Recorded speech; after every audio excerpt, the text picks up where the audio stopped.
Hey, what's up, y'all? It's that guy DS Guy J here. We gotta talk about something very, very, very serious. Is the newer generation of video games going to be nostalgic? Now, I want y'all to think about that for a second, and I mean, like, really, really, really think about that. Is it going to be as nostalgic as Nintendo 64, as NES, as Super Nintendo, as heck, even Genesis? I mean, is the Switch really gonna be remembered as fondly as the 3DS or the Wii U? I mean, they're still around. I mean, sure, they're probably 8, 10 years old by now. I'm not exactly sure, but they're pretty old systems. But you see how people are so fond of those. Yet all you hear is negativity about how the stores, the eShops, the stores on these things. Come on, you know what I'm talking about. On PlayStation, on Xbox, on Switch, they're all just filled with shovelware, and it's getting super, super bad. I mean, I look on Steam and I don't even know where to start. That's a completely different video altogether. But is this newer console generation going to be as nostalgic to everybody as the other generations? Really think about that. The only thing that I have actually enjoyed on my Switch so far is Skyrim, Mario Kart 8 Deluxe, and you know what those are? Those are games that have already been released. They're old games. They're more than 10 years old. I'm pretty sure. I'm pretty sure Mario Kart 8 is at least 10 now. And if I'm wrong, well, we'll change. Well, I'll go ahead and admit that I'm wrong. But still, that's just some pretty old games. How is it that games that we've had for a long time are the only really positive experience that I'm having with this console? Or heck, even the little virtual console things that we got now. They're not even virtual consoles, I'm sorry. The little Super Nintendo emulator, whatever the heck it's called. I'm not really quite sure what it is. But they're renting you out these games instead of giving you the option to buy it. I don't know what's going on. Are we really going to remember this as fondly as we remember the Wii? The Nintendo Switch eShop doesn't have music, does it? It doesn't. It doesn't have anything popping. It doesn't have anything memorable. We don't have anything great like that. The Switch, I just feel, is so lackluster. We don't have Miiverse. We don't have anything like that on the Switch. The Switch is very, very limited. And I don't really think it's going to be as memorable as the rest of these other consoles. I mean, even Sega Genesis, man. I mean, come on, man. I don't know. I feel like there really isn't that much to be excited for with this generation. I remember when I was growing up, I would pre-order games. I remember one of the games I would pre-order, the first one I pre-ordered was Pikmin 2 for GameCube. Then the next one, depending on what order it was. I also remember getting Pokemon, Pokemon Coliseum for the GameCube, and also getting some kind of bonus disc so then I can get Jirachi and Emerald and Ruby and Sapphire or whatever, which is apparently worth a lot of money now. But back then I was super excited. I would see trailers on TV, on actual TV, not on the internet, because that's before people had a bunch of internet. Yeah, that's probably what it is. It's just that the reach for things is just so large now. It's not something that you watch on TV and anticipate and wait and wait and wait for the next time that commercial comes up on the TV. Because nowadays you can just pull up any trailer you want and analyze it and analyze it and analyze it and do whatever the heck you want whenever, you know? As to where back then you saw a commercial for a game that was coming out and you're in awe. You're like, oh my gosh, is this real? What the heck? And then like you may be like distracted when you see the commercial at first, so you might not see the whole commercial. So you're waiting, anxious by the TV to see this commercial pop up again to see if what you heard was actually true. I feel that's what it is. I feel like the internet has ruined expectations for people, but it's also helped people from like avoiding really, really terrible games, which is a service within itself. But I don't know. I think that's just it. The way that we take in this information is way different than back then, as to where we had to wait for a commercial. So it was more of a big deal, you know? We didn't have these outlets to where anyone could access them 24/7 and get the news on which games were great, which ones were bad and stuff.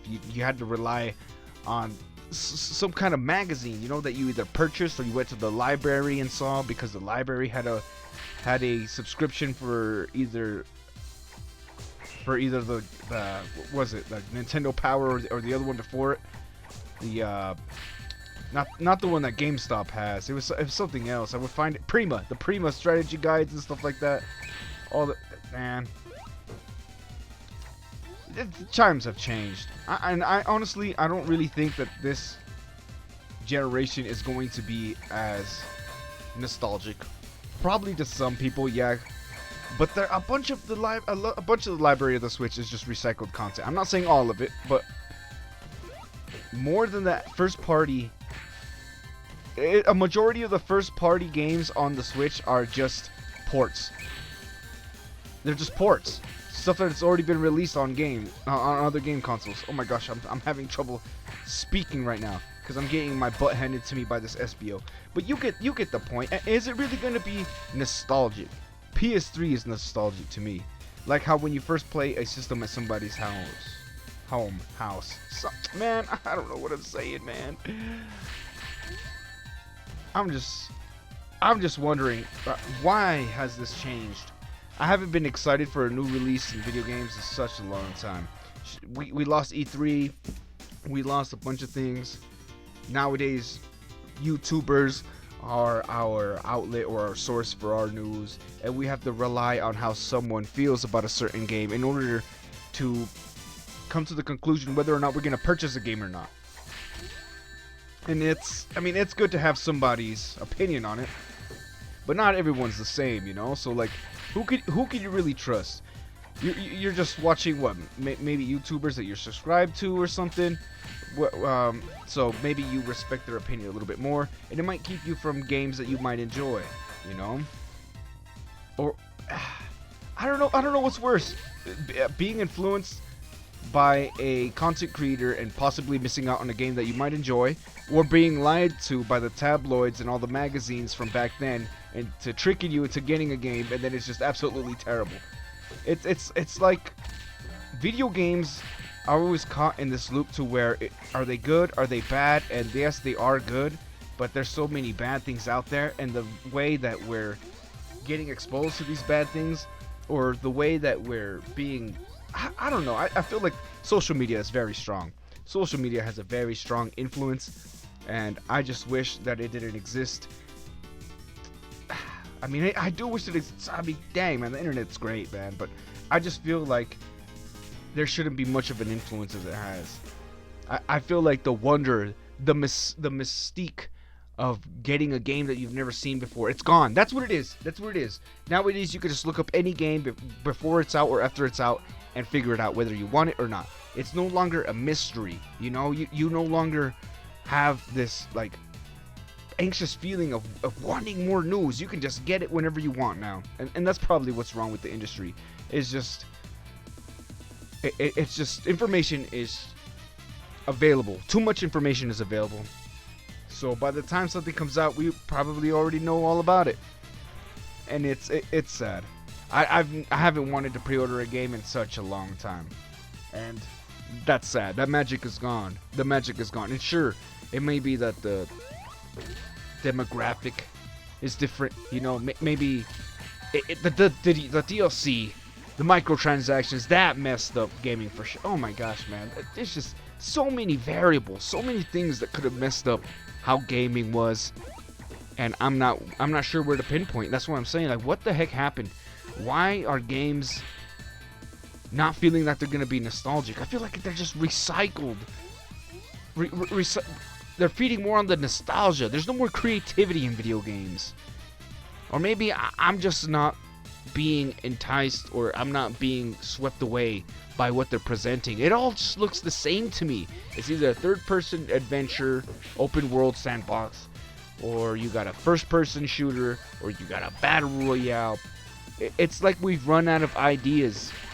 History is doomed to repeat itself, and it looks like that's what's happening. History is just repeating itself. We're getting the same games over and over and over and over and over and over. I'm tired of this. I mean, where are all the good exclusives for PS5? I don't know. Where are all the good exclusives, first-party exclusives for the Switch that aren't ports? I don't know. I haven't really heard of any. And if I have heard of any, they're probably not. I'm probably not interested. That's why I'm not naming them. The video game industry is just so weird. I feel like the nostalgia part is just kind of gone. especially with all these games coming out on so many platforms. It's kind of impossible to really choose one unless you're a Mario fan or a Master Chief fan. What do you got to choose? What do you? Crash isn't really doing its thing anymore. They're just recycling old games. They got the Crash trilogy, the Crash Bash, Crash Hash Slinging, Cash Bringing, Tash Smash, Linging, Tinging, Bringing. Yes, the Crash trilogy, and we got the Spyro Reignited. But those are just remakes of old games. I'm not saying remakes or HD remasters are bad. I'm just saying, where are the exclusives? What is there to make me want to buy your console over the other console? What's making me excited for all these new consoles for the next generation? What is there exclusive for me? For me, something that I haven't experienced on another console. Where is that? Where is that? I want to know. I really want to know. Anyways, I'm rambling. I'm talking like a fool. I just want to know, do you think that this new generation is going to be nostalgic? I sure as heck don't think so. I think it's just going to be convoluted. It's going to be stuck. It's going to be like that weird 5 years in your life where everything just matches together and you can't remember whether it was 2015 or 2018, and then it turns out it was 2012. You know what I'm saying? Like,